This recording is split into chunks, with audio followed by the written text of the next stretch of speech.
We only use a small percentage of the grass on two of the main routes, so it's a good plan. And it's working well, and the flying is happening.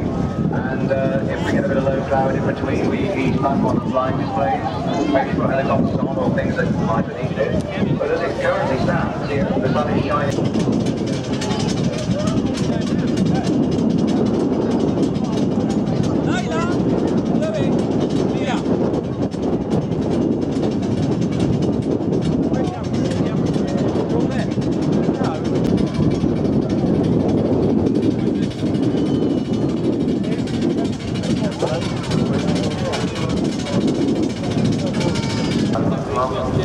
Obviously the guys fly low-level formation, instrument flying, and they do simulated attack runs, and about 120 hours over 9 months. Supportive.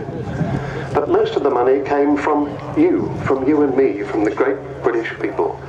And you've given your money, which just shows, I think, how much everybody does love this aeroplane. And there she is, approaching from the right.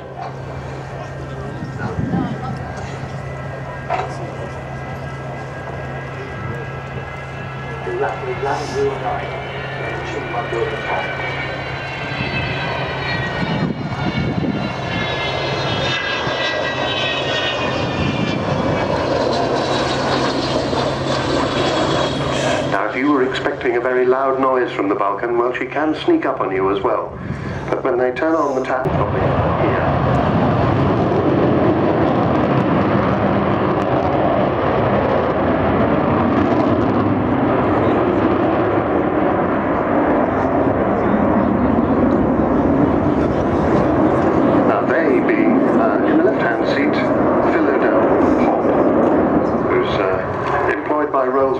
As their test pilot. He gets to fly their Spitfire when it's airworthy. And sitting in the right-hand seat, not captaining today, is the chief pilot of the Vulcan to the Sky Trust, Martin Withers, DFC. Yes, that Martin Withers, the one who flew Vulcan 607 down to the Falkland Islands 30 years ago this year and dropped 21 1,000-pound bombs on Port Stanley, 2 of which hit the runway, and that's about par for the course for World War II dumb, unguided bombs. So Vulcan coming back in towards us. As I say, this is her first display. They've not had many practices at this, so they're doing pretty much the same as they did last year.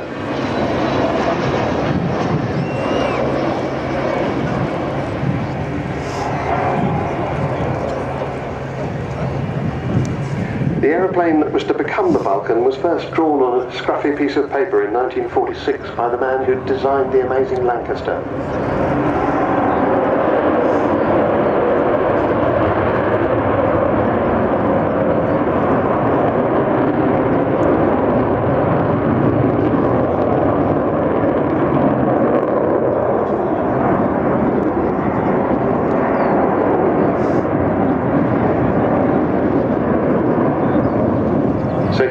thinking about this amazing aeroplane 5 years after the Lancaster first flew. It's quite extraordinary. And she eventually flew in 1952, by which time, sad to say, Roy Chadwick, the great Lancaster and Vulcan designer, had died in an aircraft crash. But his work was taken on by Stuart Davis, and so 11 years after the Lancaster flew, this aeroplane flew. But you might think they came from different centuries.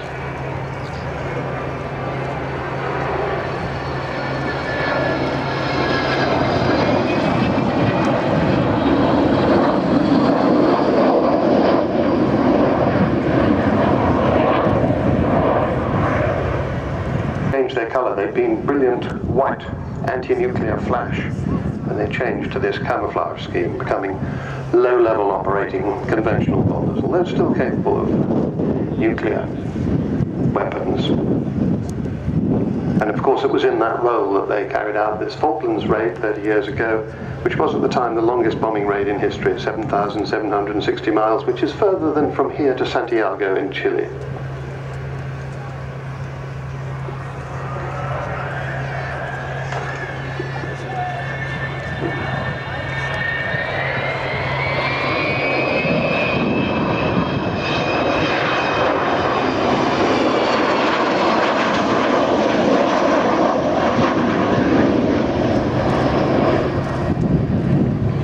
This particular aeroplane was the first B-2, and during operational days it would have had 2 navigators as well.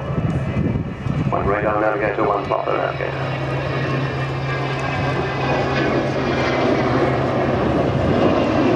Bomb doors open. There you can see where those 21 1,000-pound bombs fit. That's what she was designed to do. Well, also designed for a very big nuclear weapon. But eventually, right at the end of her service days, carrying that 21,000 pounds, 10 tons, give or take, of bombs. So this very elegant colour scheme, distinctive camouflage, which looks so good against those white puffy clouds. She carries the Lincoln coat of arms on her tail fin. That's because, of course, Lincoln is always thought of as the centre of bomber country. And the panther's head of number 1 group on the nose, representing all of the Vulcan squadrons in the 994, the great British never say die bulldog spirit, because of course this aeroplane has lurched from financial crisis to financial crisis, even threatening to sack all the paid engineering staff several times. But she's still here, thanks to you. Bomb doors closing.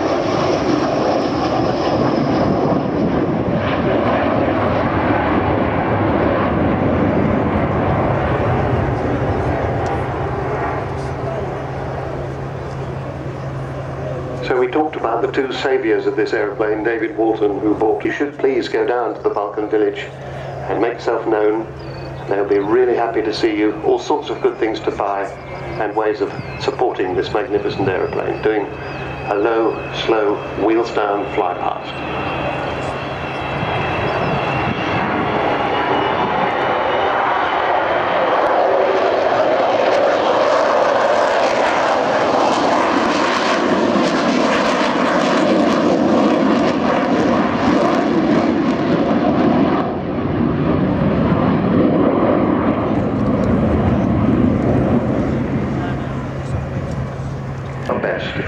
In front of the public eye and keep her going. We look forward to her performing for the rest of the season and indeed celebrating Her Majesty's Diamond Jubilee with every display that she does.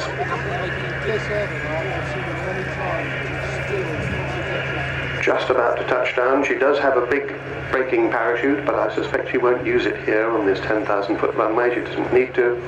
It's very expensive every time she uses the braking parachute. But occasionally we can use it when it's not strictly necessary, but I noticed that the pod is keeping the nose up, which means that the oncoming airflow is hitting that huge delta wing, that absolutely enormous slab of metal, and that's slowing the aircraft down, and he'll drop the nose down at the very last minute. There's the nose wheel coming down, all 18 wheels down on the ground. We're going to be picking up 5 casualties. It's going to be pretty crowded in here. amazing abilities to transform from a tandem rotor heavy-end platform to a fully operational flying hospital. The Chinook can carry its own weight over, and it does it all at speed, flying up to 320 kilometers an hour, which is what you need when you're in danger, still under fire.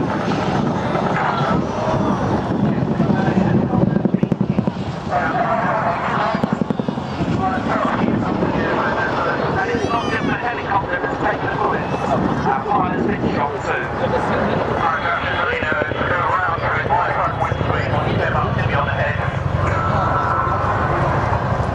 But after even being hit in the end, pilot Ian got us all back to Camp Bastion safely.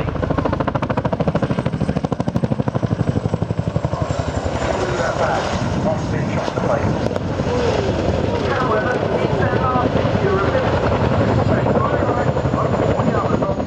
That day. For his bravery, pilot Ian Vulcan received a distinguished Flying Cross. But all Chinook crews perform remarkable feats every day in their machine. And it gives me great pleasure to introduce to you the RAF Chinook Kit Rating.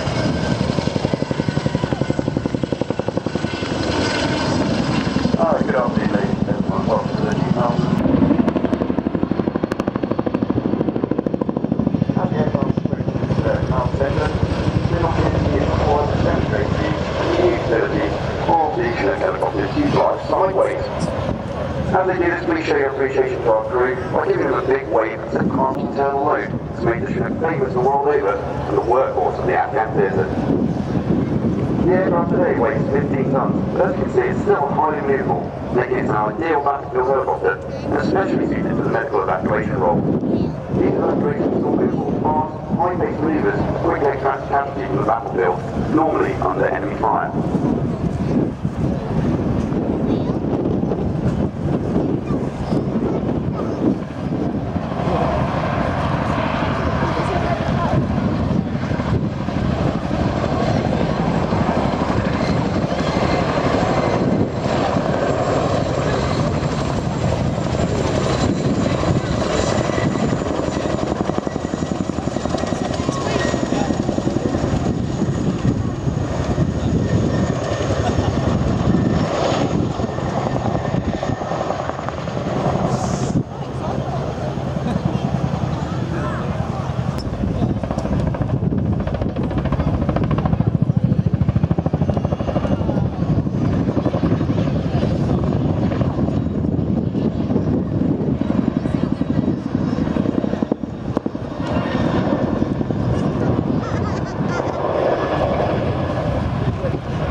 Form the seesaw, a maneuver made up to please pedal turns, similar to stall turns in the fixed-wing world.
They remain training for that role throughout the safety, have deployed live firing exercises around the ring over the last week. Most helicopters deployed around the world are designed to fly on solid a number of roles, fitted, folded onto the aircraft. The Americans approach Boeing designed aircraft.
H-V700 Atlas taking the Sky Stripper, known aircraft you've taken a very keen interest in. I have indeed, yes. It's just the sort of thing that I like to see. It's quite reminiscent of an aircraft that I used to fly, admittedly. But this is the latest addition to the fleet over at Rise Norton. So later on today we'll see the venerable old VC-10 in one of its last flight paths as it goes out of service next year, followed by TriStar, Globemaster, Voyager, and then this piece, the Atlas. The VC-10, you can say a real case of making most of that, because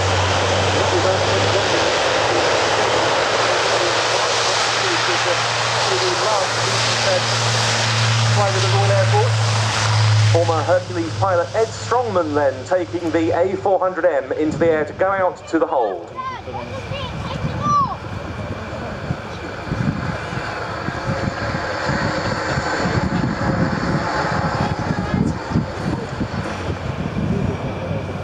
Is constant operations through day and night by a huge variety of RAF aircraft types. And if you look out now to your right, you can see the RAF Air Mobility Formation celebrating the Skylift theme at the Royal International Air Tattoo 2012 running in. In the lead is the BAC VC-10, an aircraft celebrating this year the 50th anniversary of its maiden flight. The number 101 squadron crew today comprises Flight Lieutenant Keith Brown in the captain's seat, co-pilot squadron leader Tim Kemp, navigator Flight Lieutenant Dave Coombe, and flight engineer Sergeant Nick Crook. The VC-10 has Spiv Men 3, and the newer C-130Js in the form of the Marks 4 and 5 has been involved in continual overseas taskings for the last 20 years, today heavily engaged in Afghanistan. Third up, the Lockheed TriStar, number 216 Squadron, another tank and transport type slated for replacement in the coming years. It's captained today by Squadron Leader Steve Pollard, joined by co-pilot Flight Lieutenant Jace Corbin, Flight Sergeant Neil Charlton as Flight Engineer, and Flight Sergeant Carl Temple Fielder as Air Loadmaster. A new workhorse of the RAF's air mobility fleet, now the Boeing C-17A Globemaster III of number 99 Squadron. From an initial fleet of 4 leased aircraft, the first of which was delivered in 2001, the C-17 force has expanded to 8, now RAF owned outright, the 8th having just been delivered this May, combining...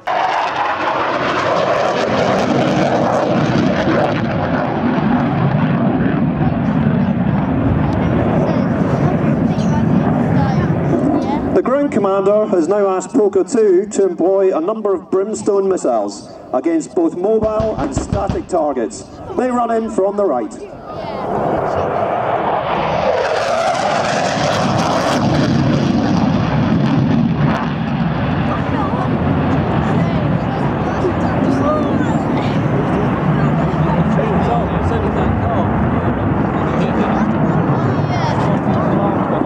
Following the success of the brimstone attack, the hostile forces are now pinned down in a small building in the centre of the compound. Poker 1 is asked to target this building with a GPS-guided £500 Paveway 4 bomb.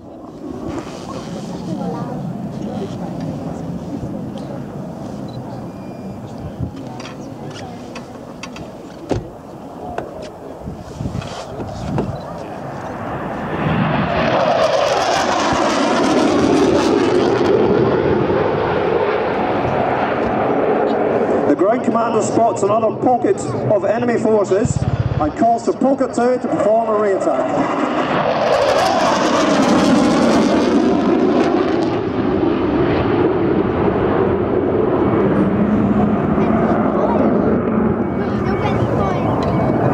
After this final attack, the ground commander declares the target area clear.